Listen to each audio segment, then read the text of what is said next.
Hi welcome back to my channel. ఈరోజు కథ 7 అడుగుల పయనం 8వ భాగాన్ని వినేద్దాం. డోర్ సౌండ్తో నిద్ర లేచిన నందు తన చేతిని హర్ష చేతుల మధ్యలో చూసి ఆశ్చర్యపోయింది. ఇదేంటి, ఈయన నా చేతిని పట్టుకుని నిద్రపోతున్నారు అనుకుంటూ తన చేతి వైపు హర్ష వైపు మార్చి మార్చి చూస్తూ ఉంటుంది. ఇంతలో మళ్ళీ డోర్ సౌండ్ రావడంతో హర్ష కదులుతూ నందు చేతిని వదిలి పక్కకు తిరిగి పడుకుంటాడు. ఓహో, నిద్రలో పట్టుకున్నారా? నేనింకా నా మీద ప్రేమతో అనుకున్నానే. ఈయన గారికి ఎప్పుడు ప్రేమ కలగాలి, అది కూడా నా మీద. జరిగే పనేలే అనుకుంటూ లేచి డోరు వైపు వెళ్తూ ఏదో గుర్తుకొచ్చి వెనక్కి వెళ్తుంది. ఇష్టం లేకపోయినా హర్షాన్ని లేపడానికి వెళ్తుంది. నిద్రపోతున్న హర్షాన్ని చూస్తుంది. ఎందుకు అతని మొహంలో ఎక్కడా లేని ప్రశాంతత కనపడుతుంది. తెలియకుండానే నందు మొహంలో చిరునవ్వు వస్తుంది. తన చేయి హర్ష తలపై పెట్టి నిమురుతూ ఉంటుంది. హర్ష నిద్రలో నవ్వుతూ నందు చేపట్టుకొని శ్వేత అంటాడు. అప్పటి వరకు నందు మొహంలో ఉన్న నవ్వు మాయమై కళ్ళలో నీళ్లు తిరుగుతాయి. హర్ష ఏదో గుర్తుకొచ్చి ఉలిక్కి పడిలేస్తాడు. తను నందు చేతిని పట్టుకున్న విషయం అర్థమై నందు చేతిని వదిలేస్తాడు. ఎదురుగా నందుని చూసి విసుగ్గా మొహం పెట్టి పొద్దు పొద్దున్నే నీ ఏడుపు మొహం చూసేలా చూసావేంటి అంటాడు. నందు తన కన్నీళ్లు తుడుచుకుంటూ అది కాదు సార్, అత్తయ్య గారు పిలుస్తున్నారు. మిమ్మల్ని ఇలా సోఫాలో చూస్తే బాగోదు, అందుకే లేపుదామనుకున్నాను. కానీ ఇంతలో మీరే లేచారు అంటుంది కిందికి చూస్తూ. హర్ష డోరు వైపు చూస్తాడు, కానీ సౌండ్ రాదు. మళ్ళీ నందు వైపు చూస్తాడు. విషయం అర్థమైన నందు పిలిచి వెళ్ళిపోయినట్టున్నారు సార్ అంటుంది. హర్ష ఏదో అనేంతలో డోర్ కొట్టి వెళ్ళిపోయిన సుహాసిని గారు ఎంతకీ రాకపోయేసరికి మళ్ళీ డోర్ కొడుతూ నందు, రే హర్ష, ఎన్నిసార్లు పిలిచినా డోర్ తీయరేంట్రా అంటూ పిలిచేసరికి ఇక హర్ష ఏం మాట్లాడకుండా వెళ్ళి మంచం మీదే పడుకుంటాడు. నందు వెళ్ళి డోర్ తీస్తుంది. డోర్ తీసిన నందును చూసిన సుహాసిని గారు నందు కళ్ళల్లో నీళ్లు చూసి ఏమైందమ్మా అని కంగారుగా అడుగుతారు. నందు కళ్ళు తుడుచుకుంటూ అదేం లేదత్తయ్య, కొత్త ప్లేస్ కదా, రాత్రి సరిగా నిద్రపట్టలేదు, అమ్మ నాన్న గుర్తొచ్చారు అంతే అని నవ్వుతూ చెప్తుంది. విషయం అర్థమైన సుహాసిని గారు వాడి గురించి బాధపడకమ్మా, వాడు మారతాడు అంటూ నందు తలనిమిరి సరేనమ్మా అన్నట్టు అసలు విషయం చెప్పలేదు కదా, ఈరోజు శివాలయంలో అభిషేకం చేయించాలి, నువ్వు హర్ష త్వరగా రెడీ అయి వస్తే బయలుదేరతాం అని చెప్పి వెళ్ళిపోతారు. లోపలికి వచ్చిన నందు హర్ష ఇంకా పడుకోవడం చూసి తను ఫ్రెష్ అయ్యాక లేపుదామని వాష్రూమ్కి వెళ్ళిపోతుంది. స్నానం చేసి వచ్చిన నందు చీర కట్టుకుని బయటకు వస్తుంది. అద్దం ముందు నిల్చొని చీర కట్టుకుంటూ ఉంటుంది. అప్పుడే నిద్రలేచిన హర్ష నందుని అలా చూసి తన్ని తాను మర్చిపోయి నందుని చూస్తూ ఉండిపోతాడు. అద్దంలో హర్షాన్ని చూసిన నందు ఒక్కసారిగా చీరను చుట్టేసుకుని వెనక్కి తిరిగి తలదించుకుని ఏంటి అలా చూస్తున్నారు, ఏమైనా కావాలా అని అడుగుతుంది. నందు పిలుపుతో తేరుకున్న హర్ష ఏమీ కాదన్నట్టు తలోపి వాష్రూమ్లోకి వెళ్ళిపోతాడు. హర్ష వెళ్ళిన తర్వాత నవ్వుకుంటూ చీర కట్టుకుని రెడీ అయి కిందికి వెళ్ళిపోతుంది నందు. వాష్రూమ్కి వెళ్ళిన హర్ష హర్ష, ఏంట్రా అలా అయిపోతున్నావు, తను చేసింది మర్చిపోయావా, నువ్వు చేయాల్సింది మర్చిపోయావా, తను ఎంత నీ పెళ్ళామైనా తను ఎప్పటికీ ఆ స్థానానికి చేరుకోకూడదని నీకు తెలుసు కదా, అయినా తను అలా కనిపిస్తే సొల్లు ఖర్చుకుంటూ చూడటమేనా, బీ స్ట్రాంగ్ హర్ష అని తన్ని తాను తిట్టుకుని మోటివేట్ చేసుకుని ఫ్రెష్ అయి వస్తాడు. హర్ష కిందికి వచ్చేసరికి అంతా పూజకి రెడీ అయి బయలుదేరడానికి సిద్ధంగా ఉన్నారు. హర్షతో కలిసి శివాలయానికి బయలుదేరతారంతా. కారులో మౌన వాతావరణం ఆవరించింది. దాన్ని చీల్చుతూ అరవింద్ గారు ఏరా హర్ష, మన కొత్త ప్రాజెక్ట్ ఎక్కడి వరకు వచ్చిందిరా అని అడుగుతారు. బానే ఉంది నాన్న, ఇంకా టైం ఉందిగా, ఇన్ టైంలో కంప్లీట్ చేసేద్దాంలే అంటాడు హర్ష. మళ్ళీ అరవింద్ గారే అమ్మా నందు, నీకు పెళ్ళైంది, మీ అత్తమ్మమ్మలకి బిజినెస్లు ఉన్నాయి, మీ ఆయన అదే బిజినెస్ చూసుకుంటున్నారు, నేను అక్కడే ఉద్యోగం చేస్తే ఏమనుకుంటారో, అసలు నేను ఉద్యోగం చేయడం ఇష్టమో లేదో అని ఆలోచనలు ఏమైనా ఉంటే తీసేయమ్మా, నీకు ఉద్యోగం చేయాలనిపిస్తే నిస్సంకోచంగా చెయ్యి, నిన్నెవరు ఏమనరు సరేనా అని అడుగుతారు. తన మనసులో మాటే అరవింద్ గారు చెప్పడంతో సంతోషంగా ఓకే మావయ్య అంది. ఇంతకీ ఎక్కడ చేస్తావమ్మా, మన కంపెనీలోనా లేక ఇంకెక్కడైనా చేస్తావా అని అడుగుతారు. మన కంపెనీలోనే మావయ్య అని బదిలిస్తుంది నవ్వుతూ. సరేనమ్మా, నీకు ఏ పొజిషన్ కావాలో ఏ బ్రాంచ్ కావాలో నీ ఇష్టం, హర్ష CEO పోస్టు అయినా పర్వాలేదు, ఏమంటావు అని అడుగుతాడు అరవింద్. నందు ఏం చెప్తుందని వెయిట్ చేస్తున్నాడు హర్ష. నందు మాత్రం నవ్వుతూ అవేం వద్దు మావయ్య, నేను పెళ్లికి ముందు ఏ బ్రాంచ్లో చేశానో ఏ పొజిషన్లో చేశానో అదే ఇవ్వండి చాలు అని చెప్తుంది నందు. అదేంటమ్మా, మళ్ళీ అదే చేస్తావా, నీకు ఏ పొజిషన్ కావాలన్నా దొరుకుతుంది కదమ్మా, మళ్ళీ అదే ఎందుకు అన్న ప్రశ్నకి అది నేనుగా సంపాదించుకున్న పొజిషన్ మావయ్య, అది కాకుండా వేరేది ఏదైతే మీ కోడలుగా వచ్చిందవుతుంది, దాంట్లో నా ఐడెంటిటీ ఉండదు, అందుకే ఆ పొజిషన్ చాలు అని చెప్తుంది. నందు స్వాభిమానం వాళ్ళందరినీ ఆశ్చర్యపరుస్తుంది. కానీ ఒకరికి మాత్రం కొత్త ఆలోచనలు రేకెత్తిస్తాయి. సరేనమ్మా, నీ ఇష్టం, రేపటి నుండి వెళ్ళి సరేనా అంటారు అరవింద్. నవ్వుతూ తల ఊపుతుంది నందు. ఇంతలో గుడి చేరుకుంటారు. అంతా కారు దిగి గుడివైపు నడుస్తున్నారు. హర్ష ఆ గుడి మెట్ల వైపు చూసి, అమ్మా, ఇన్ని మెట్లు ఉన్నాయేంటి, మీకు ఓకేనా, ఎక్కగలరా అని అడుగుతాడు. సుహాసిని గారు నవ్వుతూ, మాకేంట్రా, మెల్లగా ఎక్కేస్తానులే, నువ్వు నందు ముందు పదండి, మీరు వెళ్ళి ప్రదక్షిణలు చేస్తూ ఉండండి, వచ్చేస్తాం అని చెప్తాడు. లేదు, నేను నీతోనే వస్తాను పదండి అంటూ హర్ష నందు వైపు విసుగ్గా చూస్తూ సరేలే పద అంటారు అరవింద్. అంతా గుడివైపు వెళ్తుండగా నందుకి చీర అడ్డు తగిలి కాలు మెలిపడి ముందున్న హర్ష మీద పడుతుంది. హర్ష బ్యాలెన్స్ చేసుకుంటూ నందుని పడకుండా పట్టుకుంటాడు. క్షణాలలో హర్ష గుండెలపై ఉంటుంది నందు. నందు, ఏం కాలేదు కదా అన్న సుహాసిని గారి పిలుపుతో దూరం జరిగి, ఏం కాలేదు అత్తయ్య అని ముందుకు నడుస్తూ పడిపోబోతుంది. అది గ్రహించిన హర్ష మళ్ళీ పట్టుకుంటాడు. అయ్యో, ఏమైందమ్మా అంటూ నందుని పక్కనే ఉన్న రాయిపై కూర్చోబెట్టి కాలు చూస్తారు సుహాసిని గారు. అయ్యో, కాలు మెలిపడి వెనికినట్టుంది, నొప్పిగా ఉందా తల్లి అంటూ వస్తారు అరవింద్. పర్వాలేదు మావయ్య, నొప్పి ఏమీ లేదు, మీరు వెళ్ళి రండి, నేను ఇక్కడే ఉంటానని చెప్తుంది నందు. అదేంటమ్మా, నువ్వు రాకుండా మొక్కేంటి, మొక్కు ఉందే మీకోసం, మేం వెళ్ళి ఏం చేయమంటావు అంటారు సుహాసిని గారు. అది కాదత్తయ్య, మీరు వెళ్ళి అని ఏదో చెప్పబోయిన నందుని ఆపి, అమ్మా మీరు పదండి, తను వస్తుంది అంటాడు హర్ష. ఎలా రా తనకి అని ఇంకేదో చెప్పబోతుంటే, నువ్వు వెళ్ళమ్మా, నేను తీసుకొస్తాను అంటున్న హర్షని. సరే అని వెళ్ళిపోతారు అరవింద్ సుహాసినిలు. నందు దగ్గరకు వస్తాడు హర్ష. ఏం మాట్లాడకుండా మౌనంగా నించుంటాడు. లేచి నించుని ప్రయత్నం చేస్తూ మళ్ళీ పడిపోబోతుంది నందు. హర్ష తనని పడిపోకుండా పట్టుకుని, ఏంటి, మా అమ్మ నాన్నల ముందు నన్ను వెదవని చేద్దామనుకుంటున్నావా, పడిపోతావని తెలిసినా నించుంటున్నావు అంటాడు. అయ్యో, అలాంటిదేమీ లేదు సార్ అంటుంది నందు. ఓ, నేను పట్టుకుంటున్నానని పడిపోతున్నావా అంటాడు హర్ష. సార్ అని మౌనంగా ఉండిపోతుంది నందు. హర్ష అన్న పిలుపుతో వస్తున్నాం అని చెప్పి నందు వైపు తిరుగుతాడు.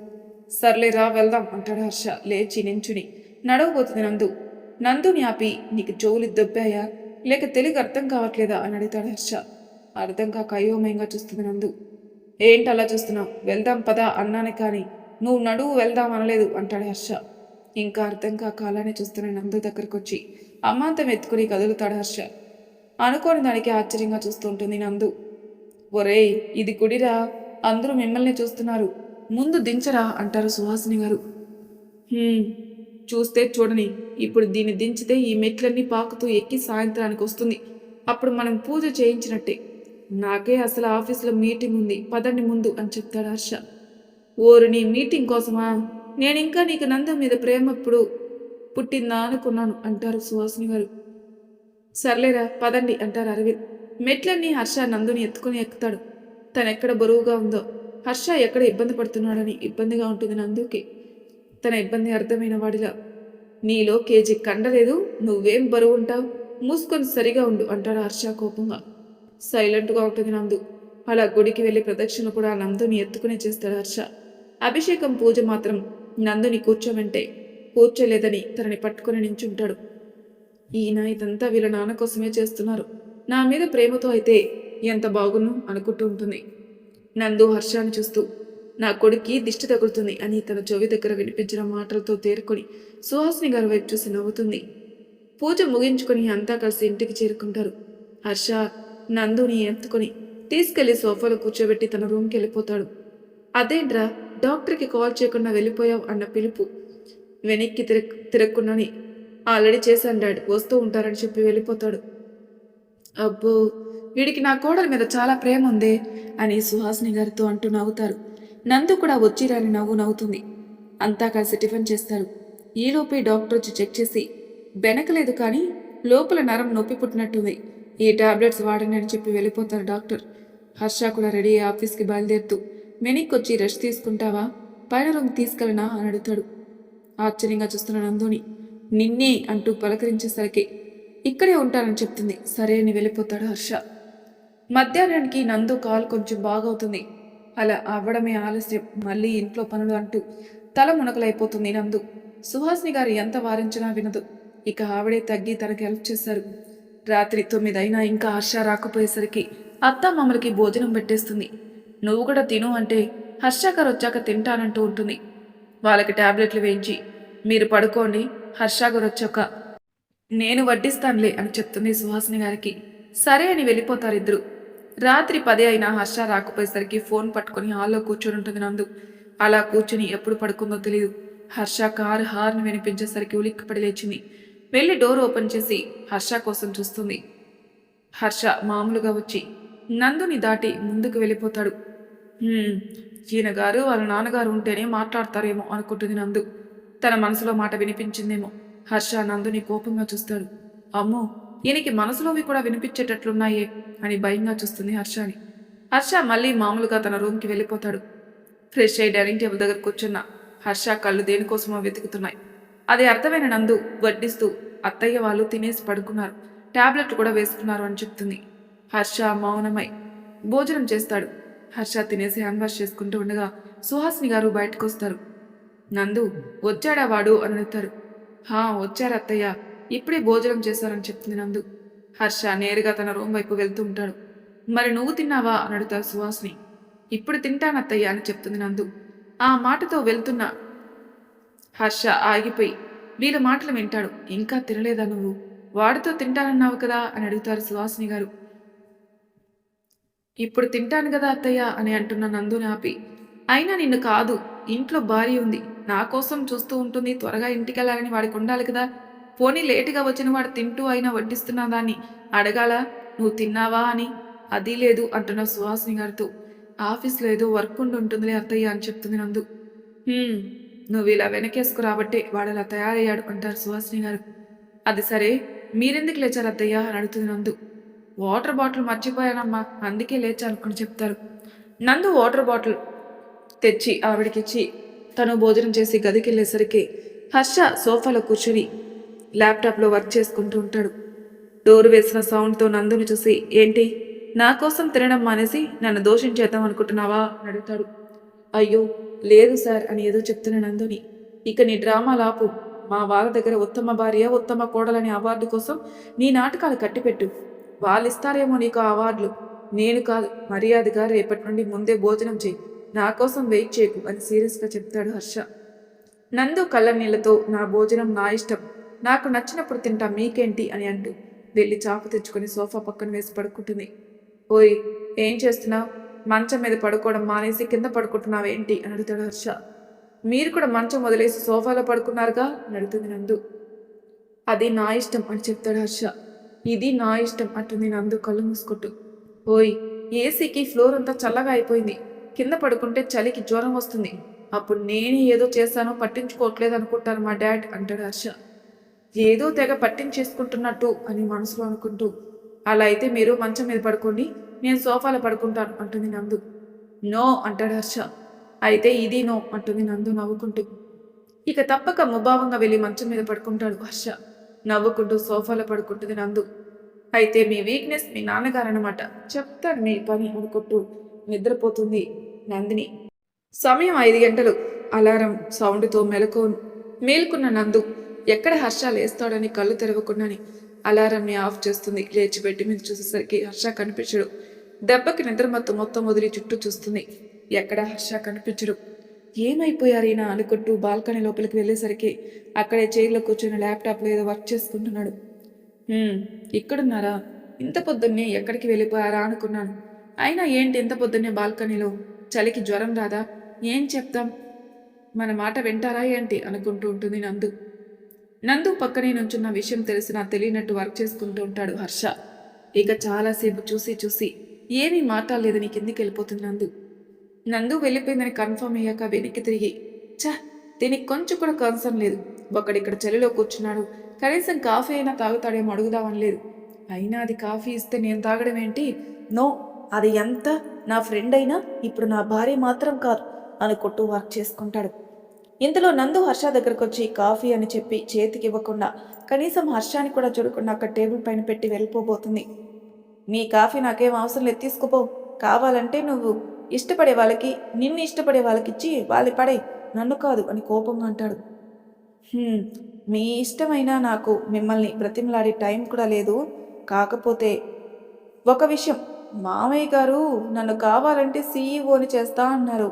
టీం లీడ్గా ఉంటేనే మీ కంపెనీ పడిపోయే స్టేజ్కి వచ్చేసింది. ఇక నేను సీఈఓని అయితే ఏమవుతుందో నాకైతే ఫుల్ ఎక్సైటింగ్గా ఉంది. అని ఊహించుకుని నవ్వుతూ చెప్తుంది నందు. హర్షకి ఎక్కడో ఖాళీ. ఏంటే బెదిరిస్తున్నావా అని అడుగుతాడు. లేదు, జరగబోయేది చెప్తున్నాను అంటుంది నందు. అయినా నువ్వు ఆ పని చేయలేదు అని చెప్పావు, మరేంటే ఈరోజు నేనే చేశానంటున్నావు అని అడుగుతాడు హర్ష. రామచంద్ర, ఏంటయ్యా ఇది? నేను చెయ్యలేదు చెయ్యలేదని మొత్తుకున్న రోజు నువ్వే చేశావని నా మీద అరిచి గెంటేసి ఈరోజు నా అంతటి నేనే చేశానంటే నమ్మరేంటయ్యా అంటుంది పైకి చూస్తూ. ఏంటే పిచ్చి పిచ్చిగా ఉందా? నేను మాట్లాడుతుంటే పైకి చూసి మాట్లాడుతున్నావు. అయినా ఎవరు నమ్మినా నమ్మకపోయినా నేను నమ్ముతాను నిన్ను. ఆ పని నువ్వే చేశావు, ఓకేనా అంటాడు విసుగ్గా హర్ష. నందు నవ్వు ఆపుకుంటూ, ఆ ఓకే, కానీ ముందు కాఫీ తాగండి, లేదంటే చల్లారిపోతుంది అంటుంది నందు. నేను తాగనని చెప్పానా అంటూ హర్ష ల్యాప్టాప్ చూస్తుంటాడు. సరే అయితే నేను మామయ్య గారికి ఇస్తాను, పడుకుంటే లేట్ మరీ ఇస్తా, తర్వాత మీ ఇష్టం అంటూ వెనక్కి తిరుగుతుంది. ఓయ్, మా డాడీని ఎందుకు లేపుతావు? అయినా ఆయనకి కాఫీ ఎందుకు ఇస్తావు అని అయోమయంగా అడుగుతాడు హర్ష. ఎందుకంటే మీరే కదా ఈ కాఫీని నాకు ఇష్టమైన వాళ్ళకి, నన్ను ఇష్టపడే వాళ్ళకి ఇమ్మన్నారు, అందుకే ఆయనకిస్తా. ఆయన అడిగితే మీ అబ్బాయి ప్రేమగా పంపారు అంటూ వెళ్ళబోతున్నా నందుని చేయి పట్టుకొని ఆపి చేతిలో ఉన్న కాఫీని ఒక గుటకలో తాగేసి కప్పు చేతిలో పెట్టి వెళ్ళి తన పని తాను చేసుకుంటూ ఉంటాడు హర్ష. హర్షాన్ని చూసి నవ్వుకుంటూ కిందికి వెళ్ళిపోతుంది నందు. మరి తర్వాయి భాగంలో ఏం జరుగుతుందో నెక్స్ట్ ఎపిసోడ్లో తెలుసుకుందాం. అంతవరకు నా ఛానల్ సబ్స్క్రైబ్ చేయండి వాళ్ళు, ప్లీజ్ సబ్స్క్రైబ్ చేసుకొని లైక్ చేసి షేర్ చేయండి. మీ అభిప్రాయం నా కామెంట్ రూపంలో తెలియజేయండి. Thank you for listening.